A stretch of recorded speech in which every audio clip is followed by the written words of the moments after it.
कुंभ मेले का उल्लेख प्राचीन हिंदू ग्रंथों में गहराई से मिलता है। इन ग्रंथों में इसके ऐतिहासिक, पौराणिक और धार्मिक महत्व को विस्तार से बताया गया है।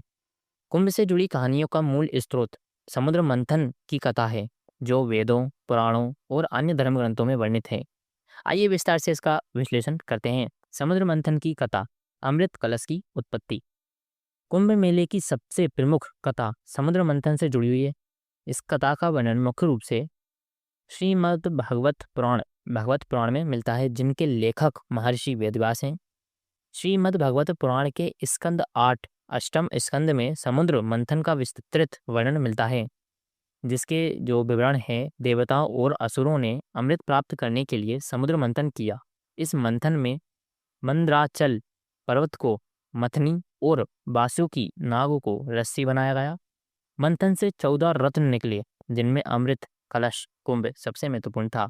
तो इसमें विशेष यह है, इस ग्रंथ में विस्तार से बताया गया है कि अमृत कलश की बूंदें कैसे 4 स्थानों प्रयागराज, हरिद्वार, उज्जैन और नासिक पर गिरी। इसके बाद हमारा एक स्रोत और है, वो है विष्णु पुराण। इसके भी लेखक महर्षि पराशर हैं। संदर्भ इसमें जो है, विष्णु पुराण में भी समुद्र मंथन और अमृत कलश की कथा को संक्षेप में प्रस्तुत किया गया है। इसमें विशेष यह ग्रंथ विष्णु भगवान की महिमा का वर्णन करता है, जिन्होंने असुरों से अमृत कलश की रक्षा के लिए मोहिनी का अवतार लिया। इसके बाद महाकाव्य और अन्य ग्रंथ जैसे कि महाभारत, लेखक महर्षि वेदव्यास। इसमें संदर्भ में महाभारत के आदि पर्व में समुद्र मंथन का उल्लेख मिलता है। इसमें विशेष यह है, इसमें बताया गया है कि अमृत कलश की रक्षा के लिए देवताओं ने असुरों से युद्ध किया और अंततः अमृत को 4 स्थानों पर स्थापित किया। पद्म पुराण, लेखक महर्षि वेदव्यास। संदर्भ पद्म पुराण में अमृत की बूंदों से जुड़े स्थानों की महिमा का वर्णन है।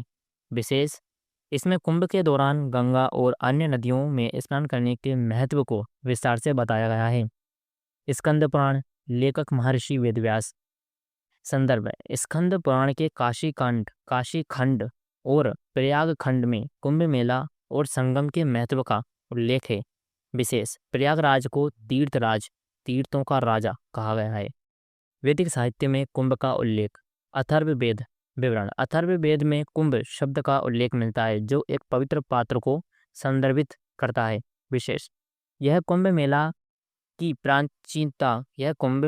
प्राचीनता और वैदिक काल से इसके जुड़ाव को दर्शाता है।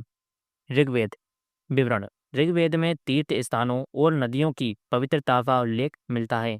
विशेष इसमें स्नान और दान के महत्व पर जोर दिया गया है। समुद्र मंथन और कुंभ मेले की अन्य कथाएं। मोहिनी अवतार की कथा, ग्रंथ हरिवंश पुराण। विवरण। भगवान विष्णु ने मोहिनी रूप धारण करके अमृत को असुरों से बचाया। विशेष इस कथा में बताया गया है कि कैसे देवताओं को अमृत प्राप्त हुआ। 4 स्थानों पर अमृत की बूंदें गिरने की कथा, ग्रंथ ब्रह्मांड पुराण। विवरण। अमृत कलश की रक्षा के दौरान गरुड़ ने इसे लेकर उड़ान भरी और उसकी बूंदें 4 स्थानों पर गिरी। कुंभ मेले का ज्योतिषीय महत्व, ग्रंथ ज्योतिष शास्त्र और वेदांग। विवरण। कुंभ मेला की तिथियां सूर्य, चंद्रमा और बृहस्पति की स्थिति पर आधारित होती हैं। विशेष हरिद्वार, जब सूर्य मेष राशि और बृहस्पति कुंभ राशि में होते हैं, तब हरिद्वार में कुंभ मेला लगाया जाता है। प्रयागराज, जब सूर्य और चंद्रमा मकर राशि में होते हैं, तब यह मेला प्रयागराज में लगाया जाता है। अन्य संबंधित ग्रंथ और उनका महत्व। अग्नि पुराण, इसमें तीर्थ यात्रा और स्नान के महत्व का वर्णन किया गया है। भविष्य पुराण, कुंभ मेले के भविष्य और महत्व की व्याख्या करता है। गरुड़ पुराण, इसमें कुंभ मेले के धार्मिक लाभ का वर्णन मिलता है। तो देखिए दोस्तों, ये थी हमारी कंप्लीट एक्सप्लेनेशन अबाउट कुंभ का मेला, जिसका कि महत्व हमारे ऐतिहासिक, पौराणिक और धार्मिक ग्रंथों में देखने को मिलता है। इस एपिसोड का मैं आपको कंक्लूजन बताता हूँ, जिससे कि आपको हेल्प मिलेगी पूरे एपिसोड के सार को समझने में। कुंभ मेला केवल एक धार्मिक आयोजन नहीं है, बल्कि यह भारतीय संस्कृति, इतिहास और ज्योतिष का संगम है। इसकी कहानियाँ और विवरण प्राचीन ग्रंथों में समृद्ध रूप से उपलब्ध है। इन ग्रंथों के अध्ययन से यह स्पष्ट होता है कि कुंभ मेला भारत की अनमोल धरोहर है, जो मानवता के आध्यात्मिक उत्थान का प्रतीक है। तो दोस्तों मुझे उम्मीद है कि आपको ये एपिसोड पसंद आया होगा, लेकिन इस एपिसोड में एक एडवांस पॉइंट, एक बेनिफिट पॉइंट मैं आपको ऐड करके दिखाता हूँ। तो वो हमारा ये होगा कि भाई हमारे इस कुंभ मेले में के जो आयोजन है, हमारे कुंभ महाकुंभ मेले का, जो कि 144 सालों में एक बार आता है, तो उसमें बिल्कुल फर्स्ट डे पर हम लोगों ने रिकॉर्ड तोड़ दिए दोस्तों।